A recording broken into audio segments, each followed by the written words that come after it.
అది 1947 ఆగస్ట్ 15. ప్రపంచమంతా నిద్రిస్తున్న వేళ అర్ధరాత్రి భారత్ కొత్త జీవితం ఫ్రీడమ్ కోసం మేలుకుంది. నాటి త్యాగాలు నేటి సమాజం మర్చిపోయి స్వలాభం కోసం పరితపిస్తున్న కారణంగా 75 ఏళ్ల స్వాతంత్ర్య ప్రస్థానంలో పేదవాడు పేదవాడుగానే మిగిలిపోయాడు, ఆకలి ఆకలిగానే మిగిలిపోయింది.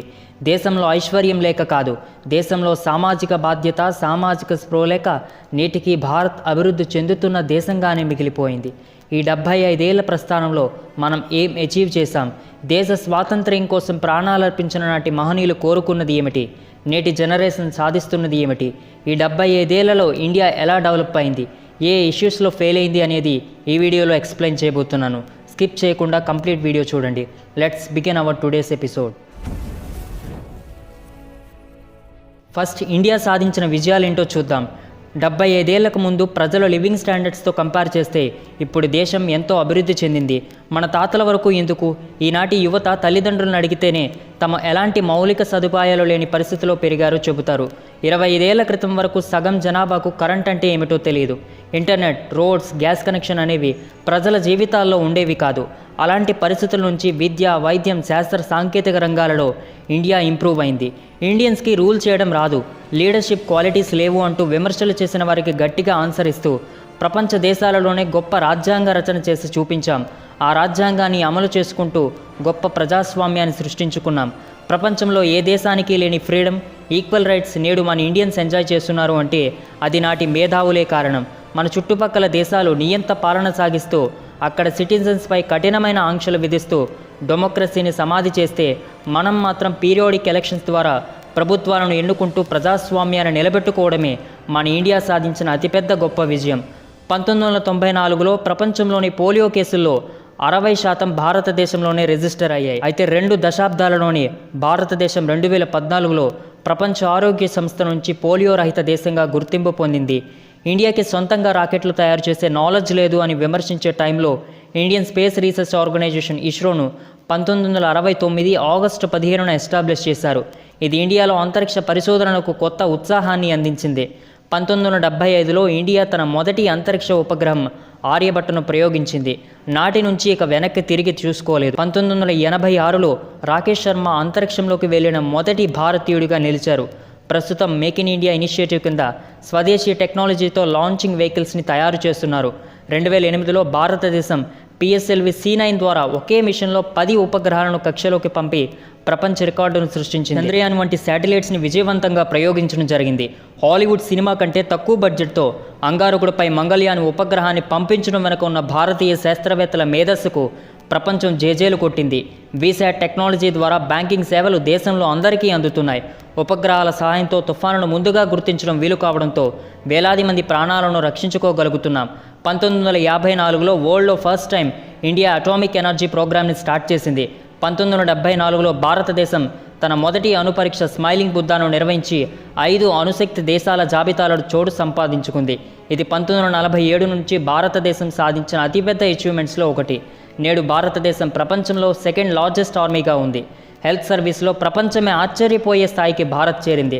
కరోనా వ్యాక్సిన్ కనిపెట్టి యావత్ దేశ ప్రజలకు వ్యాక్సిన్ సప్లై చేయడమే కాక ప్రపంచ దేశాలకు సైతం ఎక్స్పోర్ట్ చేసి ఇండియా విశ్వగురు అనిపించుకుంది. జెనరిక్ మెడిసిన్స్ తయారీలో పేద దేశాలలో HIV వంటి ప్రాణాంతక వ్యాధులకు గురవుతున్న లక్షలాది మంది ప్రాణాలను కాపాడగలిగామంటే ఆషామషీ కాదు.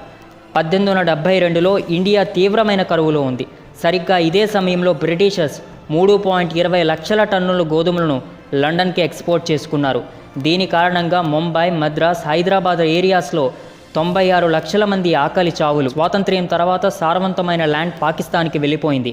ఆహార కొరతను అధిగమించేందుకు హరిత విప్లవం, బాక్రానంగల్, శ్రీశైలం, నాగార్జున సాగర్ వంటి మెగా ఇరిగేషన్ ప్రాజెక్ట్స్ని తీసుకురావడంతో వ్యవసాయంలో ఇండియాని రారాజును చేశారు మన రైతులు. అతి సామాన్య గిరిజన, దళిత, ముస్లిం వ్యక్తులను రాష్ట్రపతి చేసి ప్రజాస్వామ్య స్ఫూర్తిని చాటింది భారతదేశం. ఎన్నటికంటే ఈరోజు మెరుగని చెప్పుకునే స్థితిలో భారత్ ముందడుగు వేసింది. కానీ 165 లక్షల కోట్ల జీడీపీని పెంచుకున్నాం. ఈ అంకెలు చూసి జెండా పండుగ చేసుకుందామా? లేక అభివృద్ధి అంటే అంకెలు మాత్రమే కాదని, అసమానతలు లేని సమాజం, సామాన్యుడు సైతం ఆత్మగౌరవంతో జీవించడమని ఏది నా భారతదేశం? చంద్రమండలానికి రాకెట్టు పంపింది నా దేశమే, గిరిజన ప్రాంతాలకు అంబులెన్సులు పంపలేని దేశము నాదే.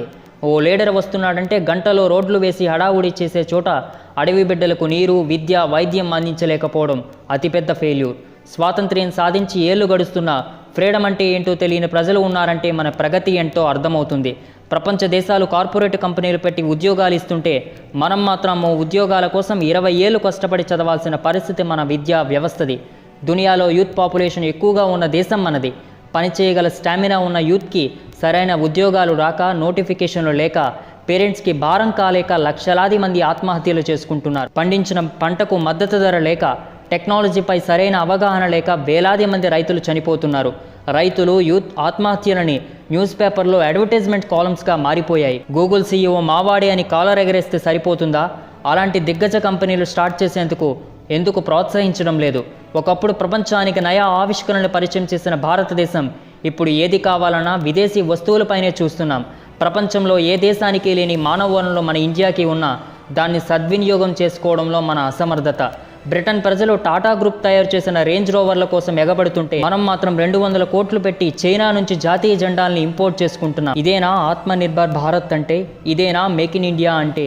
ఇండియాలో మొదట మెడల్స్ గెలిచాక ఎంకరేజ్ చేసేందుకు ముందుకొస్తారు, కానీ మెడల్స్ సాధించడానికి ఎవరూ సహకరించరు అని దేశం గర్వించదగ్గ పరుగులు రాని ఎంపీ పీటీ ఉషా ఇచ్చిన స్టేట్మెంట్ ఇది. దేశం తరపున ఎవరైనా ఒక గొప్ప విజయం సాధిస్తే ముందుగా అతని కులం ఏమిటని వెతికే వారి సంఖ్య ఇండియాలో ఎక్కువ ఉంటుంది. దీనికి బెస్ట్ ఎగ్జాంపుల్ హాకీ ప్లేయర్ వందనా కటారియా ఇన్సిడెంట్. ఆమె ఒలింపిక్స్లో దేశం కోసం మెడల్ తెచ్చేందుకు ప్రయత్నిస్తుంటే ఇండియాలో ఆమె ఇంటిపై కులపరమైన దాడి జరిగింది. దీనికి స్వాతంత్ర్య భారతావని మొత్తం సిగ్గుపడాల్సిందే. ఇక్కడ తప్పు వందనా కటారియా కుటుంబంపై కులపరమైన దాడి చేసిన వారిది కాదు. అలాంటి మనస్తత్వాన్ని వదిలించలేకపోయిన భారతీయులది.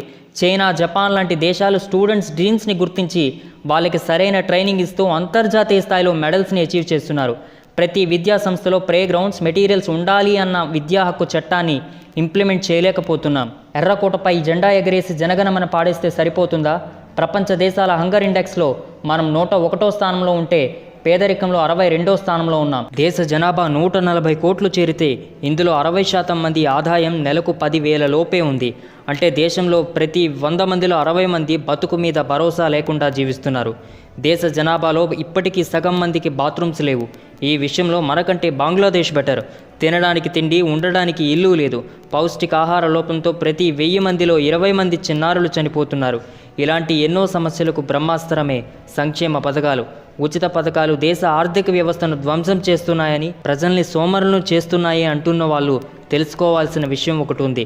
మన దేశం వెల్ఫేర్ స్టేట్, లాభ నష్టాలు లెక్కలేసుకునే కార్పొరేట్ కంపెనీ కాదు కదా. తరాలుగా కూలి పనికి పరిమితమై బానిసలుగా బతుకుతున్న కుటుంబాలు ఎన్నో ఉన్నాయి. వీళ్ళందరికీ విద్య, వైద్యం, ఆర్థిక భరోసాని ఇవ్వాలి కదా. దానికోసమే ప్రభుత్వాలు సంక్షేమ పథకాల్ని అమలు చేయాలని రాజ్యాంగమే చెబుతుంది కదా. గత 5 ఏళ్లలో 10 లక్షల కోట్ల రుణాల్ని రైట్ ఆఫ్ చేశామని సెంట్రల్ గవర్నమెంట్ చెబుతోంది. ఈ డబ్బంతా ఏమైంది? మెహల్ చోక్సీ, నీరవ్ మోదీ, విజయ్ మాల్యా దగ్గర డబ్బులు వసూలు చేయలేక రైట్ ఆఫ్ చేశామని చెప్పే ప్రభుత్వాలు ఉచిత పథకాలు కంటే కార్పొరేట్ కంపెనీలకు ఇచ్చే ఇన్సెంటివ్సే ఎక్కువ కదా. ఓట్ బ్యాంక్ పాలిటిక్స్ కోసం ఆల్ ఫ్రీ ప్రకటించే పనికి మాలిన, తెలివిలేని పథకాలని ఖచ్చితంగా నియంత్రించాల్సిందే. పార్టీల మేనిఫెస్టో తయారు చేసేందుకు ఎలక్షన్ కమిషన్ ఆఫ్ ఇండియా నిర్దిష్టమైన గైడ్లైన్స్ని ఫ్రేమ్ చేయవచ్చు కదా. జీడిపిలో లిమిట్ పెట్టడం ద్వారా అభివృద్ధి, సంక్షేమం మధ్య బ్యాలెన్స్ ఉంటుంది కదా. దేశ స్వాతంత్ర్య ఉద్యమానికి నాయకత్వం వహించిన బాపు, బోస్, భగత్ సింగ్ ఇలా వీరే లేకపోతే, వీరి ప్రాణ త్యాగాలే లేకపోతే నేడు మనం ఆంగ్లేయులిట్లో టాయిలెట్లు కడిగే వాళ్ళమేమో. 15 ఆగస్టు అంటే వీధుల్లో, వాడల్లో జెండాలు ఎగరేసి సోషల్ మీడియాలో డీపీలు మార్చడమేనా? సంపాదించడం, ఎంజాయ్ చేయడం అనే కాన్సెప్ట్తో బ్రతికేస్తుంది నేటి జనరేషన్. పుస్తకాలు వదిలి స్మార్ట్ ఫోన్లో కొత్త ప్రపంచాన్ని వెతుక్కుంటోంది నేటి యువత. డిజిటల్ విప్లవంలో పడి సామాజిక విప్లవాన్ని గాలికి వదిలేసింది. దేశభక్తి అంటే జెండాలు ఎగరేయడం మాత్రమే కాదు, ప్రతి ఒక్కరూ తమ కుటుంబంలోని సమస్యలను సృష్టించే వాళ్ళుగా కాకుండా పరిష్కరించే వాళ్ళుగా డెవలప్ కావాలి.